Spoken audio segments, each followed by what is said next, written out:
of the time people die from the smoke inhalation and not the actual fire itself. And that is one of the biggest problems. Now, we're hoping that no one ever has to be in a fire.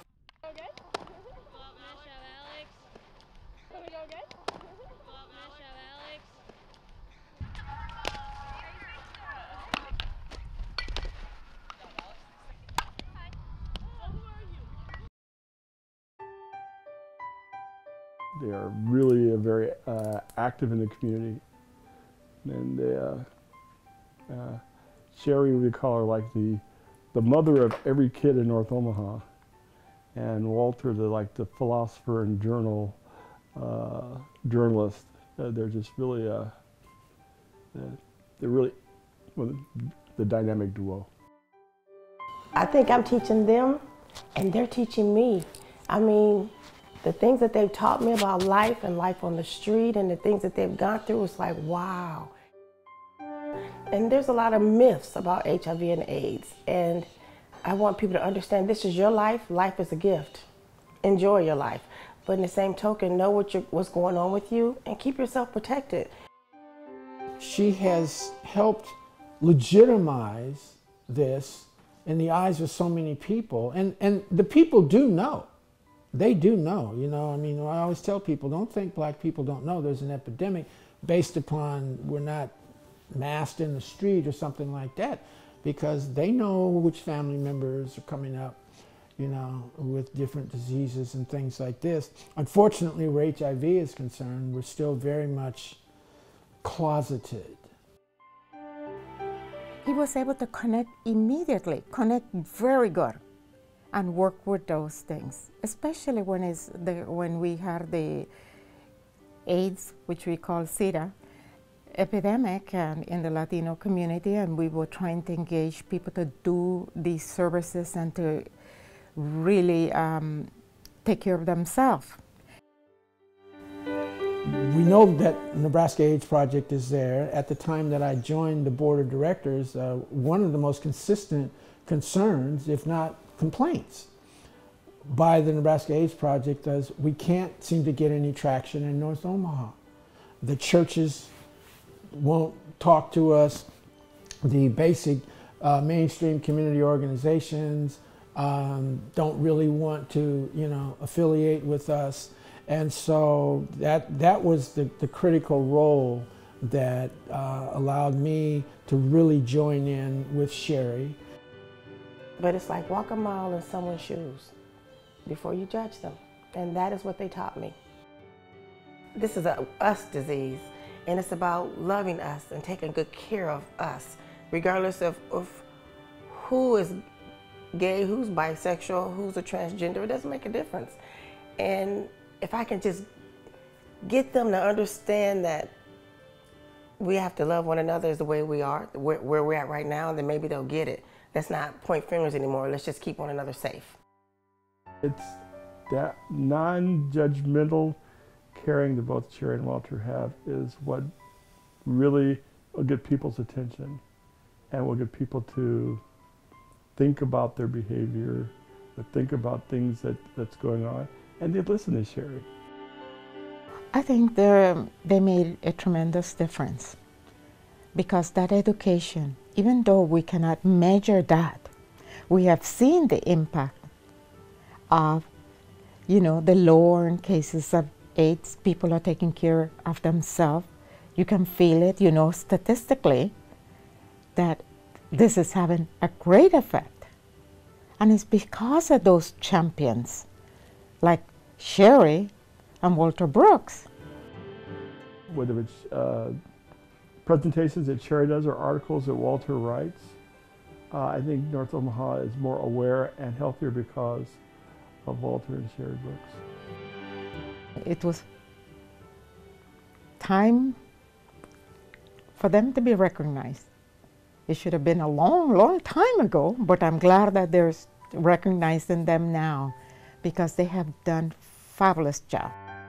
I always say what goes on in the East Coast and the West Coast comes back to Nebraska, and it has.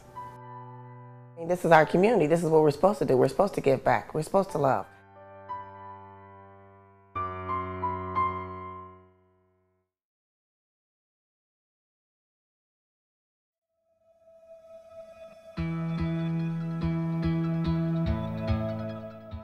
a social worker visited us in the hospital after we had the diagnosis that Justin had Down syndrome, told us to call the school district and told us to call Ollie Webb. And Ollie Webb has been there for every step of Justin's walk. Ollie Webb Center Incorporated is, in some cases, a lifeline for some individuals. In other cases, we are a friend, we are advocates, we are mentors, we are neighbors, we are friends, we are fellow co-workers. You name it, I think Justin has done every program, but that's just, and it's been from birth on. When he was little, all three of our children did the hooked on fishing. They still do it at Ollie Webb. It's just a wonderful event. You go out to this private pond and they fish and they give trophies, and Justin's favorite, they have hot dogs. It's just a great day. Just Friends, which is a high school program. They match up high school students with other high school students. Justin went to Millard North, and he was matched up with Brett and Paige for 2 years. He does the Best Buddies program, which is the program for adults who are college age. He had Becca for 4 years as his buddy. They still email each other. Now he has Mallory. Right now, we are using Career Solutions for Community Inclusion on Tuesdays. He goes out with Corey Anderson, who he loves, and they go to the library, they buy groceries, they go shopping, they go out to eat. What's next on your list, Justin? Want some meal? Exposing them more to getting out there in the community, and working on things to hopefully help them down the line to when they actually do get an apartment of their own, they'll actually have the skills to be out on their own. He teach me about booties, papa, boy, athlete, shopping. You needed 12? Yes. Okay. 12. The people who work there are innovative, they're caring, they're passionate. They are passionate about families, children with developmental and intellectual disabilities. Just to hear some of the conversations in and among the students, or hear the excitement in someone's voice when they've just found out that they were hired at a new job. My Tuesdays, my hometown, Wednesday and Saturdays. That's saving you money. Saving money? Yeah, and that's a good thing, correct? It's good. It sure is. Without the Ollie Webb Center, I would not have the support network that I have now. It doesn't make any difference if you have CP or Down syndrome or autism. We are all just parents trying to raise our children to adulthood to be, citizens of the United States. To know that they have the connections and the support from others in the community. It doesn't just only have to be the family. They don't have to do it alone. I feel that the Ollie Webb Center will be, they're going to be here serving Justin for the rest of his life.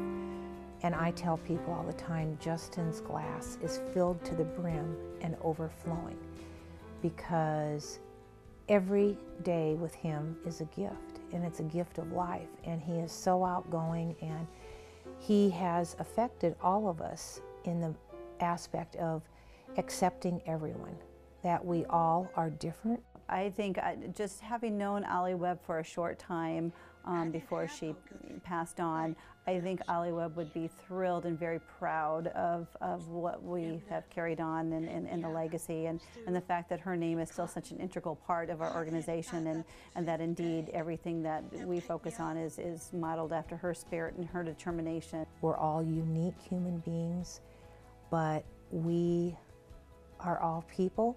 We all have the same wants and needs. To get to that point where they're actually feeling confident enough to be able to do things independently and with dignity.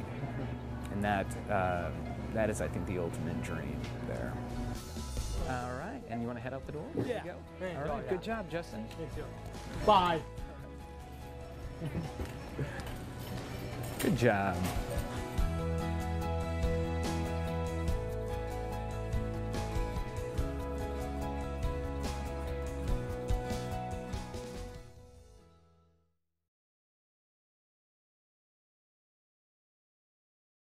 going fishing with us, probably my mom. In this classroom at Spring Lake Magnet, teachers use the iPads to reinforce lessons in reading and math.